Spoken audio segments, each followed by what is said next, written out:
Welcome to Revenge Report. Don't forget to hit that like button and subscribe for more. Let's dive in. I'll never forget the moment everything changed. The hum of the ferry, the way the engines seemed to drone on beneath the deck, that particular rhythmic vibration. Something was off. It was subtle, but in my line of work, my instincts were never wrong. I had spent years diving into the unforgiving waters of the North Atlantic, rescuing sailors, braving storms, and navigating wrecks. But here, on this massive ferry, it felt like the sea was whispering to me. Something was wrong. "Are you sure this is necessary?" Damon, my younger brother, asked, barely glancing up from his phone. He was already annoyed, as usual. The two of us stuck together, heading from Norway to Canada for our mother's memorial. He didn't think much of the trip. He never did. It was just another reminder of what he saw as my escape from the family business. His words echoed in my head as I scanned the ferry's hull. "You should have stayed in the family business. Instead, you chose to be a dropout in some backwater rescue squad." He'd made it clear 1,000 times over that he believed I wasted my potential. Every time I saw the contempt in his eyes, it stung, but I didn't let it show. Damon was too wrapped up in his corporate world to ever see my worth, let alone respect the work I had done as a maritime rescue diver. "You always think you know better," he muttered under his breath. "We're going to a memorial, Cassandra, not running a rescue mission." I rolled my eyes but didn't respond. It wasn't worth arguing over the same old stuff. The ferry cut through the cold waters of the Atlantic, the sky bleak and heavy with the threat of rain. A thick, salty mist clung to the windows of the deck, and I couldn't help but feel the nagging tension in the pit of my stomach. That vibration I had felt earlier in the hull was still there, but now it was more pronounced. It felt wrong. Too much like an engine on the verge of overheating. "Do you feel that?" I asked Damon. He glanced up, clearly irritated. "What are you talking about now?" "The vibration. It's not right." I leaned forward, looking toward the engine room. "I don't think it's the weather. There's something with the engine, something offbeat." "You're paranoid," Damon said, shaking his head as he stared at his phone again. "It's just the ferry. It's fine." Before I could argue, the entire ferry lurched violently. A deep, muffled explosion came from somewhere on the starboard side. The lights flickered, and the entire ship groaned, tilting slightly to one side. The sound of screeching metal followed, filling the air with a high-pitched whine that seemed to reverberate in my bones. My heart slammed against my ribs. Then came the alarms. The klaxons blared, echoing throughout the ship. The air grew heavy with the acrid scent of smoke seeping through the ventilation system. I stood up quickly, instinctively reaching for the nearest emergency handle. "Get to the bridge. Now," I said, the command escaping me before I even thought about it. Damon's eyes went wide, but before he could speak, a voice crackled over the intercom system, distorted but still clear. A cryptic message came through the speaker. "Find Oracle from cabin 27. It was a call sign from my old days in search and rescue. I knew it immediately. I froze. My hands were shaking, but not from fear, from recognition. The only people who would have used that call sign were those who had trained alongside me. It was the one and only signal I knew well. "Did you hear that?" Damon's voice was now laced with confusion, but I didn't have time to explain. "You stay here," I said, turning quickly to leave. "I'm going." "Don't be ridiculous," Damon snapped, grabbing my arm as I passed. "You're not running this ship. We're just passengers. Let the crew handle it." His grip tightened, but I shook him off with little effort. I had done the impossible in the past, rescued lives under impossible circumstances, and this was no different. It didn't matter if Damon understood. It didn't matter if he even supported me. My years of training had been for moments like this, and my instincts were screaming at me to act, not wait. I rushed toward the command center, the bridge, as the ship shuddered beneath my feet. I knew what I had to do next. I couldn't ignore the message. Oracle, that was me, and I was needed. The bridge was chaos when I burst through the door, my boots skidding slightly on the slick floor. The smell of smoke clung to everything, thick and acrid, burning my nostrils. Through the smoke and flashing emergency lights, I could make out the captain, his face pale and sweating, his hands shaking as he tried to regain control of the ship's systems. The first officer was slumped unconscious on the floor, his head bleeding from where he had been thrown against the console during the explosion. The ferry was listing dangerously, smoke billowing from the starboard side. The entire ship groaned as if it was alive and in pain. I didn't hesitate. I knew what I had to do. "Captain," I called. my voice cutting through the confusion. His head jerked up, eyes widening when he saw me. I could see the recognition flash in his eyes. He knew me.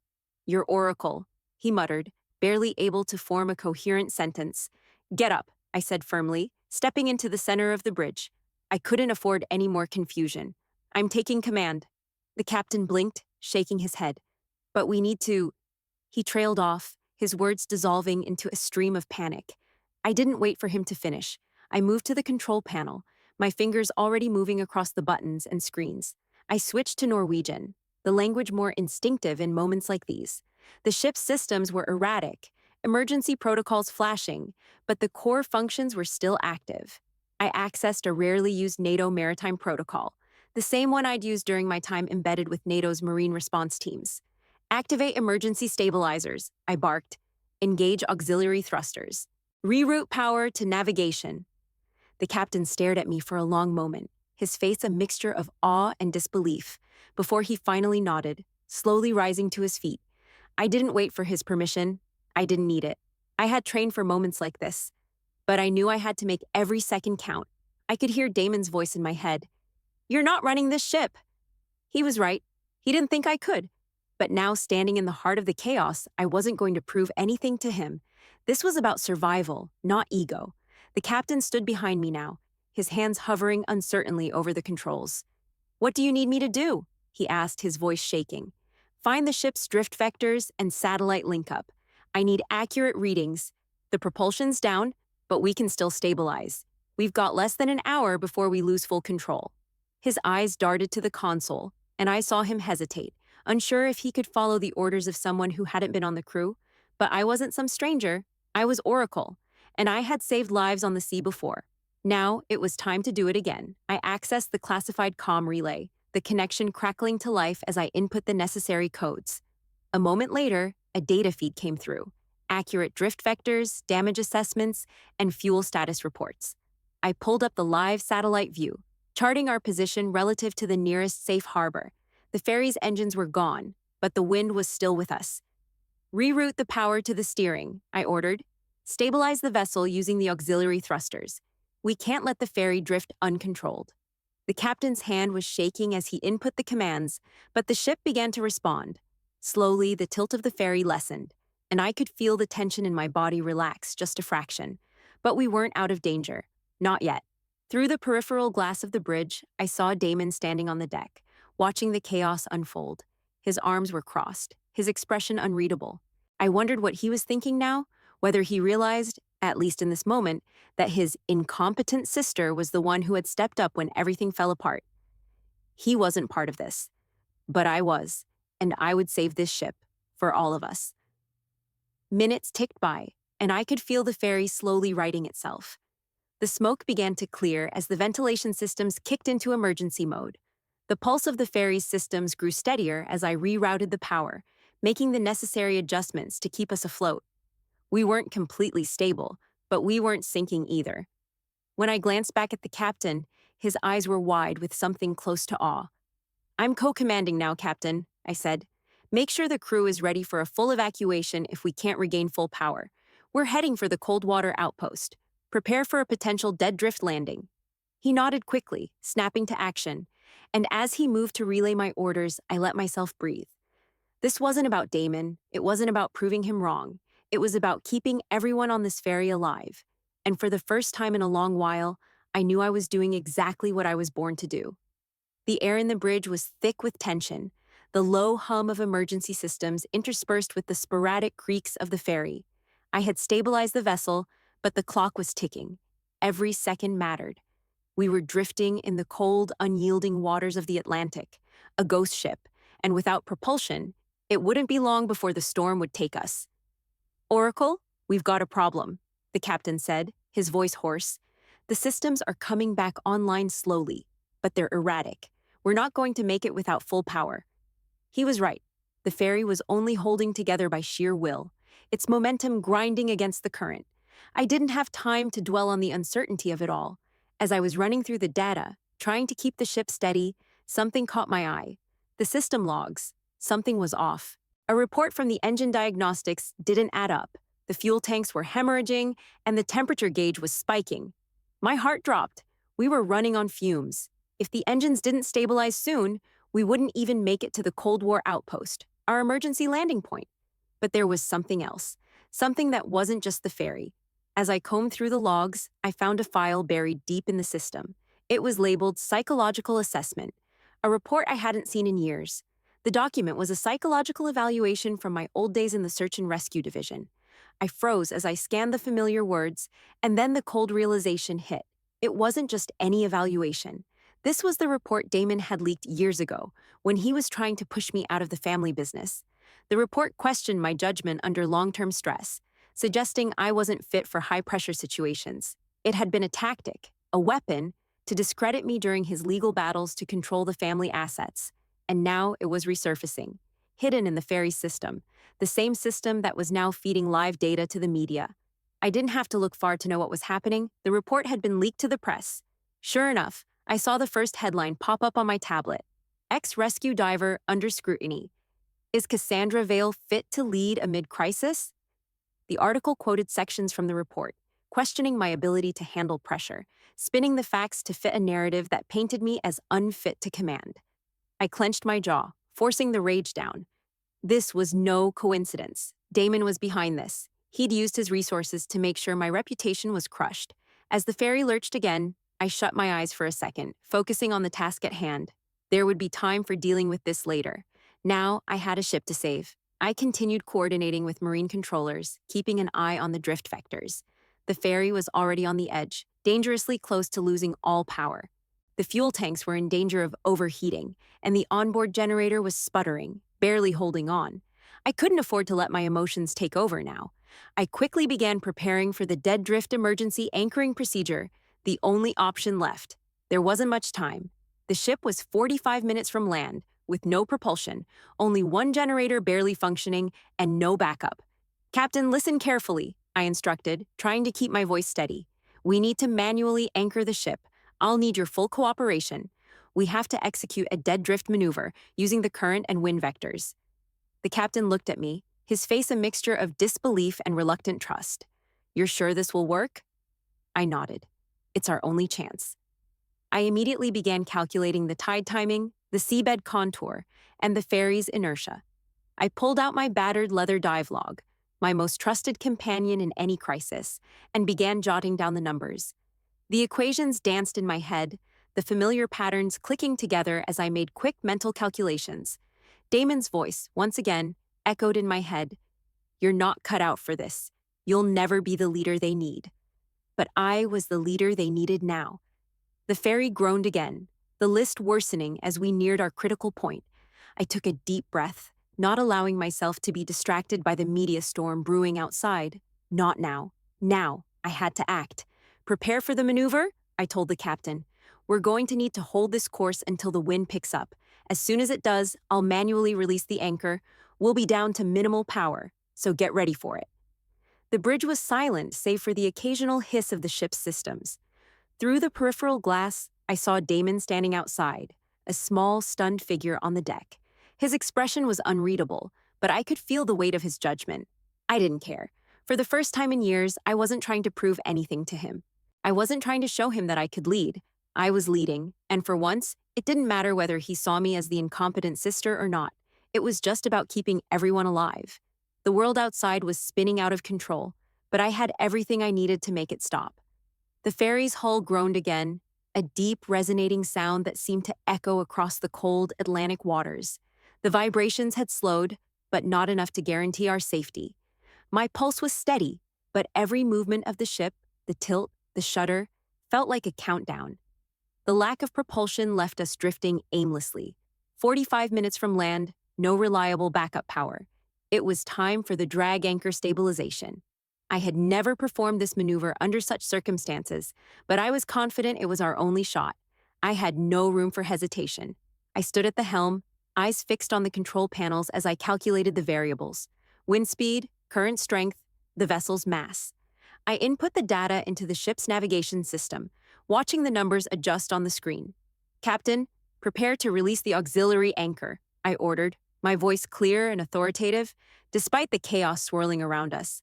I glanced at the captain, who had taken his position at the console, His face was drawn, sweat beading at his brow. "Follow my lead. We're going to use the current and the wind to stabilize." He nodded, but I could see his uncertainty. This was uncharted territory, and no one, least of all Damon, would have expected this to be my plan. But it had to be done. The ferry's tilt had lessened slightly, but we were still at a precarious angle. A miscalculation, a wrong move, and we could end up stranded or worse. I knew what I had to do next. "Release the anchor," I said again, my eyes glued to the charts. The ferry's engines sputtered faintly as the auxiliary thrusters kicked in, their low hum a faint relief in the otherwise deafening silence of the bridge. My hands moved instinctively across the controls, adjusting the ship's angle to work with the tide and the wind. The initial pull from the anchor was harsh, a deep groan from the hull vibrating through the deck beneath my boots. I kept my focus, taking one calculated step at a time. "Stabilize course, adjust rudder position by 15 degrees. We need to ground just beyond the shallow reef." I glanced toward the peripheral window. Damon was still there, standing on the deck, watching. I could barely make him out through the glass, but I knew he was there, his arms crossed, his gaze intense. For the first time since the explosion, I saw something different in him. His usual arrogance, the judgment that had followed me for years, was gone. This was no longer about proving him wrong. This was survival. "Damon's probably thinking I'm risking everyone," I muttered to myself, a wry smile curling at the corner of my lips. But it's the only way. The ship's hull gave another shudder, as if it had its own pulse, and I felt a slight jolt through my feet. The anchor line tightened as the ship started to drift toward the shallows. I locked the rudder in place, adjusting the controls to keep us in a controlled drift. The wind was picking up, just as I had predicted. The boat slowed as the drag anchor began to catch, pulling us gently toward the reef. It wasn't easy. Every motion felt like it could be the last. The temperature inside the bridge was stifling, the thick smoke now replaced with a heavy, charged silence. The ferry groaned again, its bow scraping against the seabed as it neared the shallow edge of the reef. My heart pounded in my chest. We were getting too close. If we drifted just a few more feet, we'd miss the shallow reef and end up in deep water. "Hold steady," I murmured, steadying my hand over the controls, watching the numbers, the charts, the drifting vectors. Every calculation had to be exact. The ferry's hull skimmed the reef with a violent jolt, the impact sending a shudder through the entire ship. For a moment, I was afraid we'd breach the hull, but the vibrations were different this time, softer. We had made it. I let out a long, slow breath. "Anchor set. We're grounded," I said quietly. "Engage emergency evacuation procedures." The captain gave a sharp nod, visibly relieved but still shaken. I knew that relief wouldn't last long. We were stuck, but we had made it, and that meant something. Through the window, I saw Damon's figure again. This time, he wasn't standing rigidly, arms crossed. Instead, he was leaning over the railing, looking at the ship. It was hard to read his expression, but there was no judgment in his eyes now, just disbelief. I didn't need his approval. I didn't need anyone's approval. For once, I was the one guiding this ship, and for the first time, I felt like I was exactly where I needed to be. The aftermath was inevitable. Within hours of stabilizing the ferry, the media storm had already begun. The headlines were explosive, and not in the way I had hoped. They celebrated the immediate rescue, the professionalism of Oracle, and the fact that the ferry hadn't sunk. But there was an underlying question being asked by the media. Was Cassandra Vale fit to command? Hours after the incident, I saw the first headline flash across my tablet. "Ex-rescue diver takes command, but at what cost?" Another followed quickly. "Psych evaluation surfaces. Is Cassandra Vale the right choice for crisis leadership?" I could feel my stomach drop as I scrolled through the articles. They weren't questioning my ability to lead under pressure. They were questioning my mental stability. The same psychological evaluation from years ago, the one Damon had planted during his legal power grab, was being splashed across the front pages again, just when I was trying to prove myself. The article quoted parts of the evaluation. Psychological assessment suggests candidate may struggle under prolonged stress. Previous incidents of questionable judgment when under duress. It was as if the last few years of my life, every dive, every rescue, every life saved, meant nothing. They were throwing my past back in my face, using the very report Damon had orchestrated to smear me in the legal battles over the family business. She can't handle the pressure. She can't be trusted to lead in a crisis.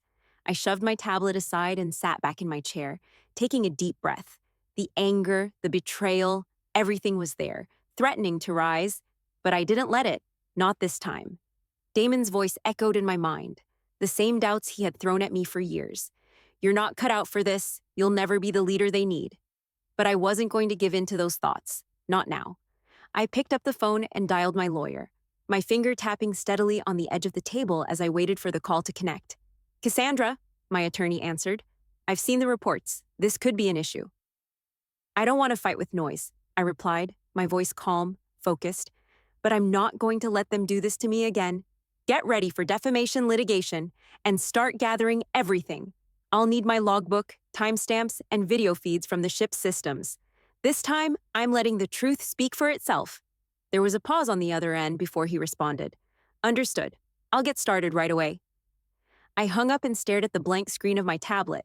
In the distance, I could hear the faint murmur of the crew outside, the soft hum of the ferry still moving despite its limited power, but inside, there was only the sound of my own thoughts, my own resolve.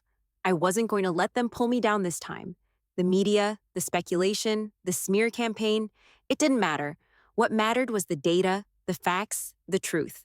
The next few hours were a blur of preparation. I documented every decision I had made in my battered leather-bound dive log, every action I had taken to save the ferry and its crew. No one could take that away from me. I knew this game. I knew how to fight with precision. Damon's refusal to take responsibility was obvious, but his anxiety was also palpable. I could hear it in his voice, in the way he carried himself. He was terrified. He had underestimated me, and now it was all catching up with him. The media continued to churn, but I refused to engage. I didn't need to defend myself. The evidence would speak for me. The video footage, the timestamps, the data, all of it would prove the truth. And when the media called again, when they started to question my ability to lead, I wouldn't answer them with words. I would answer them with facts. With silence, I would let the evidence do the talking. The tribunal room was a sterile, unforgiving place. The long, gleaming table stretched between the audience and the panel of maritime safety officers and analysts who would decide my fate. My lawyer sat beside me, his face calm, but his fingers tapping nervously on his notepad. The air was heavy, the stakes higher than I had ever imagined. Damon sat behind a row of lawyers, his posture rigid, his face set in that familiar expression of disdain. I could feel his eyes on me, but I didn't flinch. This wasn't about him anymore. This was about the truth. The captain of the ferry was sitting beside me on the stand, his voice shaky but resolute as he confirmed what I already knew. I handed her command, he said, his eyes glancing at me, soft with the weight of the moment. Because Cassandra was the only one who could. I had never wanted to be in this position, to be dissected, questioned, turned into a spectacle, but I knew I was here because of the lies Damon had spun, the seeds of doubt he had planted, the old psychological evaluation, the one Damon had orchestrated years ago to discredit me, had resurfaced. The same evaluation that questioned my ability to function under long-term stress, the same one that had kept me from truly rejoining the family. The smear was still there, eating away at my reputation. But now it was time for me to speak. I stood, walked up to the podium, and addressed the tribunal. Ladies and gentlemen, I began, my voice steady, unwavering. I froze for 3 seconds, not out of fear, but because I knew I had to get it right. In that moment, there was no room for mistakes. The lives of everyone on that ferry depended on me making the right decision. I took a deep breath, feeling the weight of every moment that had led to this one. My heart rate was steady, but my mind raced. Stay calm, stay focused. Let the truth speak for itself. I understand the doubts. I know what some of you have been told, what has been suggested about my ability to lead in crisis situations, I said, meeting their eyes one by one. But let me make one thing clear. My experience, my training, and the data you have in front of you prove that I did what needed to be done. I didn't panic. I didn't hesitate. I did what I was trained to do. There were no gasps, no murmurs, just silence. I reached for the stack of papers in front of me and began to unfold the documents, the timestamps, the relay transcripts, the video feeds from the ship's cameras. I laid them out one by one, displaying the data with the precision of someone who had spent years honing the art of clear, factual presentation. The ferry's propulsion failed. Our engine temperatures spiked. We had only one generator working, and yet I still managed to stabilize the vessel using auxiliary thrusters. That was not luck. That was the result of years of training, years of knowing exactly what to do in situations like this. I paused, letting the weight of my words settle in the room. The reports you've seen, the evaluations from years ago, that is not who I am. That is not who I was during the crisis. I was the one who got the ferry under control. I was the one who guided it to safety. You can look at the data, the timestamps, and you will see the truth. I acted with precision, with clarity, and with control. I could feel the shift in the room. The analysts were now leaning in, scribbling notes, studying the documents I had provided. Even the captain nodded in agreement, his voice low as he spoke again. She saved us. There was no one else on that ferry who could have done what she did. I glanced back at Damon. His face was pale, his jaw clenched, but his eyes, those eyes that had always held so much judgment, now showed something else: doubt. For the first time, he was seeing the truth of who I was, not the version he had tried to make others believe. The lead officer at the tribunal looked over the documents, his eyes narrowing slightly. There are gaps in this report, gaps we will address, but the actions on the ground, the decisions made, are clear. Another officer spoke up, and this time his voice was softer. You acted with composure, Cassandra. You didn't panic. That's what saved the ferry. I nodded, feeling the tension in the room shift again. It wasn't just about proving that I could do the job. It was about making them see that I had always been capable of leading, not just in theory, but in practice. We'll take this into account, the lead officer said, looking toward the other members of the tribunal. Your decision-making was sound. We're satisfied with your testimony. As I turned to leave the podium, the room felt lighter. The truth had been laid bare, and the weight of the years of doubt, of betrayal, had lifted from my shoulders. I caught Damon's eyes one last time. He didn't say a word, but his silence, his hesitation, was the closest thing to a confession. For the first time, I felt as though I had stepped out of his shadow. This wasn't the end, but it was a start, and it was mine to shape. The courtroom was a place of cold formality, the kind of place I had spent years avoiding. The walls seemed to echo with the weight of decisions being made, lives being judged. But today the atmosphere was different. I wasn't just here to defend myself. I was here to reclaim my life from the mess Damon had created. Damon sat across from me, his face taut with frustration. He hadn't spoken much since the tribunal. I could feel his anxiety in the air, a nervous energy that betrayed the confident corporate mogul he liked to project. He had underestimated me, and now the cost of his actions was coming due. The judge, an older man with a stern face, called the court to order. We are here today to resolve matters pertaining to the family estate and its division. Cassandra Vale has already presented her case regarding her actions on the ferry. It is now time to address the allegations of misconduct, as well as any potential violations that have surfaced from the media and the family's prior dealings. I didn't need the judge to finish. I knew where this was heading, and for the first time in my life, I was ready to face it. I sat up straighter, focusing on the proceedings, but my mind kept drifting back to the events that had led me here. The ferry, the explosion, the betrayal. As the judge addressed Damon, he shifted uncomfortably in his seat. I saw the faintest tremor in his hands. He had been forced to admit his role in leaking the old psychological evaluation report, the same one that had been used to discredit me in front of everyone. It had been part of a strategy, a power grab during the legal battles over the family business. Damon had always looked at me like I was a threat, like my choices, my ability to lead, somehow made him less than what he imagined himself to be. But in that courtroom, with the weight of his actions hanging over him, I could see the cracks starting to show. The judge turned to him. Mr. Vale, he began, his voice steady, it has come to our attention that you are the source of the psychological evaluation that was leaked to the media. This is not only a violation of trust within the family, but a misuse of power for personal gain. How do you respond? Damon hesitated. His eyes flickered over to me, but I didn't flinch. I wasn't here to watch him crumble. I was here to ensure he wouldn't take any more from me. Damon cleared his throat, visibly uncomfortable. I admit that I acted out of frustration. I didn't believe Cassandra was fit to handle the responsibility of leading, especially after her time in search and rescue. I thought she wasn't capable of handling the pressure. I could feel the weight of his words, but I didn't let them affect me. I had known he resented me for years. His need to undermine me had always been about proving that he was more than I could ever be. It had never been about my skills or my accomplishments. It had always been about his own insecurities. The judge didn't let him off the hook. Your actions have caused irreversible damage to your sister's career and reputation, Mr. Vale. But beyond that, it's clear that this was a matter of personal jealousy, not a genuine concern for her ability. Do you have anything else to add? Damon shifted in his seat. I I hated that she could lead where I couldn't, he admitted, his voice soft now, strained. I couldn't accept that she had found her place, her purpose, while I was still trying to prove myself.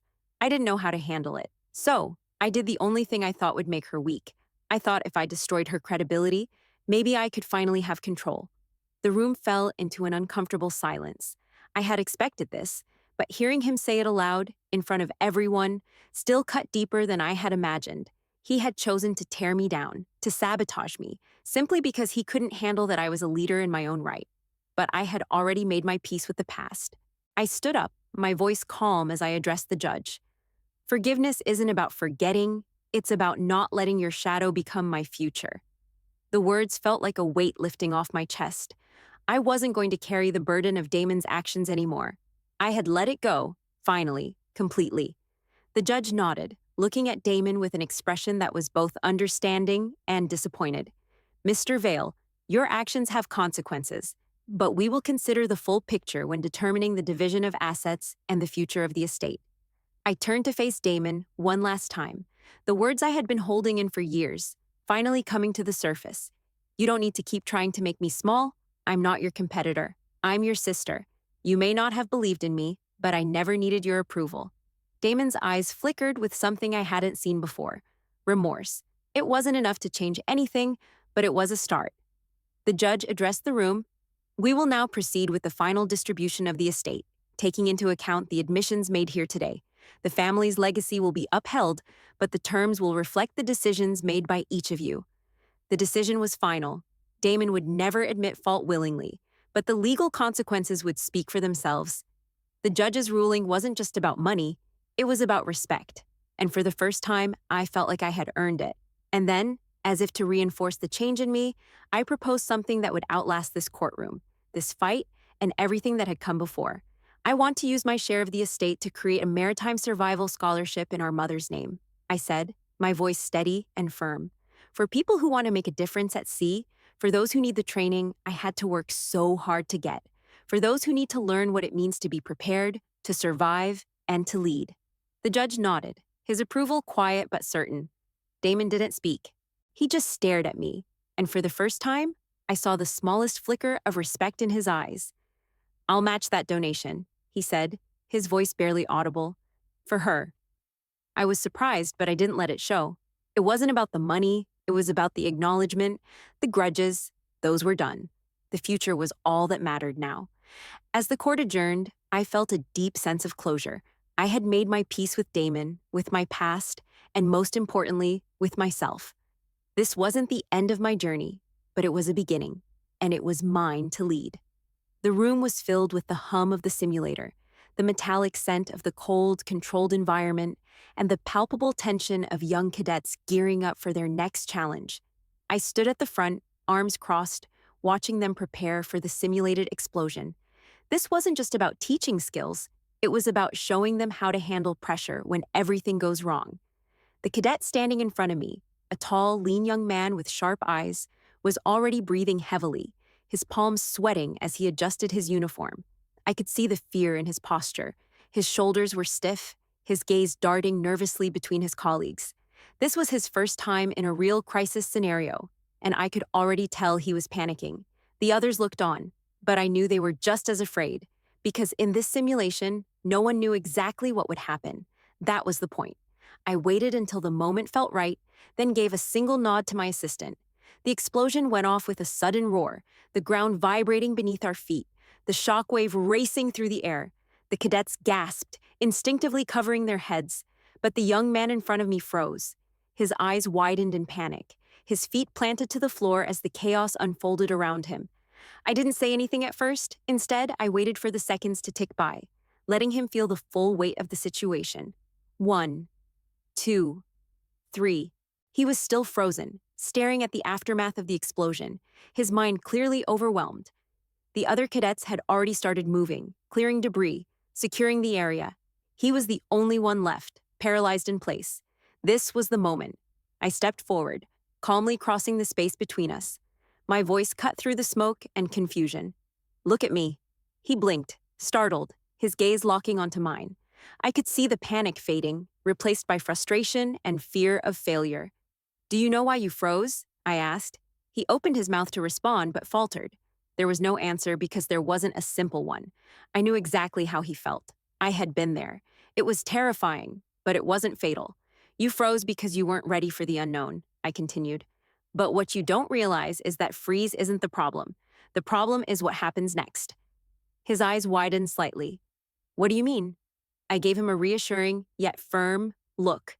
"It's not about never pausing. Everyone pauses when they're hit with a shock. The question is, how fast can you get back in control?" I could see it click in his mind. The dawning realization that there was more to leadership than just reaction. It was about recovery. It was about resilience. "You've got to train your mind for those moments," I said, the words coming naturally, like I'd said them 100 times before. "When everything around you is chaos, when you think you can't breathe, that is when you lead." I stood back, allowing him a moment to absorb what I was saying. His breath began to steady, his shoulders loosening just a little. I wasn't going to let him off the hook just yet, though. I'd been in enough crises to know how quickly things could spiral out of control. "Now," I said, nodding toward the debris-filled simulation area, "we're not done. Get back in there and do something. Don't just wait for the perfect moment to act. Act." He hesitated for a moment longer, but I saw the change in his posture, the first signs of resolve settling into his bones. Then, without another word, he moved. He dove into action, pulling a cadet out from under a simulated beam of rubble, barking orders, setting things in motion. The others fell into place behind him, supporting his commands without question. It was clear now. They were following his lead. And for the first time in that exercise, I saw the cadet emerge from the chaos, steady and confident. He wasn't flawless, he was human, but he had moved from frozen fear to focused action. I smiled to myself as I watched the simulation play out. This was the real lesson I wanted to impart. Not the techniques or the tactics, those could be learned with time. No, it was about the mindset, the ability to move, to think, to command, no matter how much fear or uncertainty was swirling around you. It was about zero delay. When the exercise ended, the cadet walked up to me, his eyes bright with a mix of relief and gratitude. I didn't think I could do it. But then I remembered what you said. It wasn't about the explosion, it was about getting back in the game. I nodded, impressed with his clarity. That's exactly right. Leadership isn't about avoiding fear. It's about moving past it. He took a deep breath, now more composed, more confident. "Thank you," he said quietly. I gave him a firm nod. "You're welcome. Now get ready for the next one. There's no time for hesitation in this job." As the cadet joined the rest of his team, I logged my thoughts in my worn dive log, adding a new phrase to the pages. Teach them zero delay. I wasn't going back to the front lines of maritime command, but this was my new mission. Teaching others how to face the unknown, to rise in the face of crisis, and to lead when it matters most. I had found my new purpose, and in that moment, I realized it was exactly where I was meant to be. It had been a year since the ferry incident, and I was far from the front lines of maritime command. I had found a new purpose, teaching others how to lead under pressure, how to make life or death decisions in the chaos of a crisis. My maritime survival scholarship, created in our mother's name, was taking shape. It wasn't just a legacy, it was a new beginning. Not just for me, but for others. I was sitting in the small observation room at the Crisis Simulation Center, watching cadets run through drills. The soft hum of the simulation systems filled the room, and I could see the nervous tension on the faces of the young seafarers as they waited for their turns. These weren't just ordinary drills. They were designed to challenge them in ways they wouldn't expect, to prepare them for the real thing. It wasn't long before one cadet caught my attention. Thomas, he had been a survivor from the ferry disaster. I remembered his face, his quiet resilience amidst the chaos, but I hadn't seen him since we docked that day. Now, here he was, standing tall among the cadets, his eyes focused, his demeanor calm. After the session ended, he approached me, his posture a mixture of respect and determination. "Oracle," he said, his voice steady, but filled with a certain urgency. "I've been following your work. I watched you save us that day. I need to learn how to stay as calm as you did, how to lead like that in the worst of times. I studied him for a moment. There was something in his gaze, a hunger for understanding, for control, and most importantly, for leadership. The same hunger I had felt all those years ago, the moment I first dove into the ocean to save lives.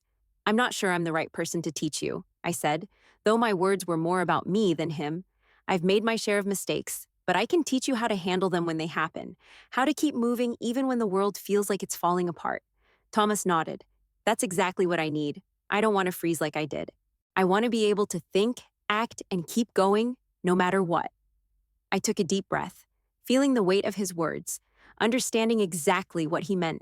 The truth was, I had frozen once too, in that moment on the ferry.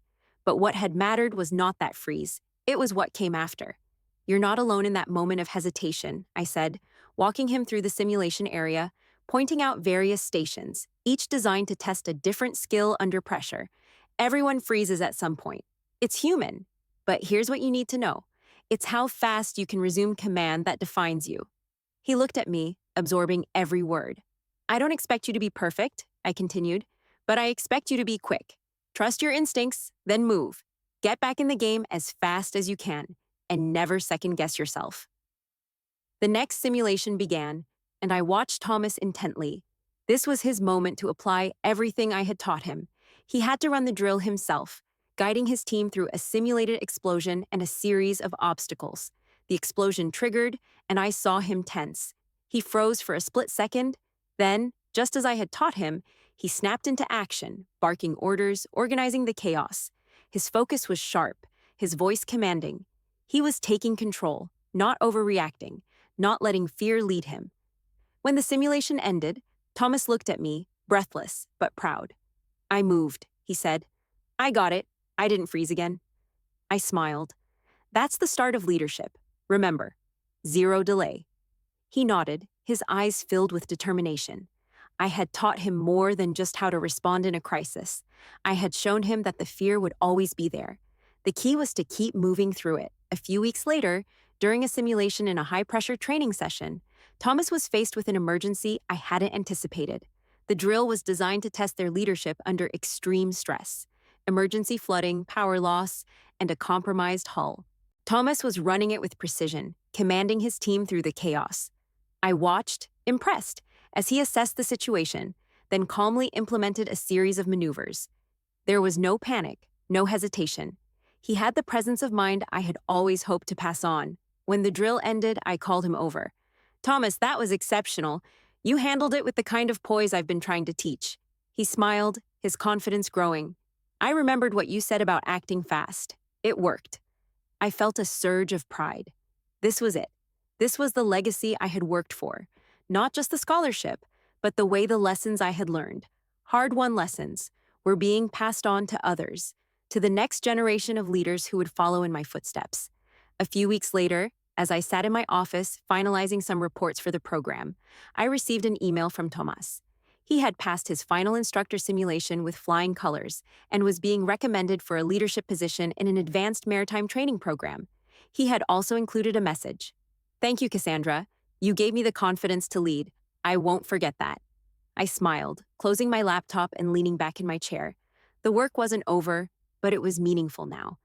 Damon's donation to the scholarship had been quietly processed, his acknowledgement of the work I was doing in our mother's name, a sign of quiet respect. The grudges, the bitterness, all the things that had once held me back were no longer my burden. I had turned them into something enduring. And as I looked out at the horizon, I realized that this was my true calling. Not the fight, not the battles with my brother, but the quiet, steady work of guiding others through their own crises. The world had been unpredictable, yes, but in this new chapter, I had found my place in it. It wasn't about proving anything anymore. It was about teaching others how to rise, how to lead, and how to survive, just as I had. And in time, I knew Thomas would be the one to teach others, just as I had. The cycle would continue. The legacy would live on.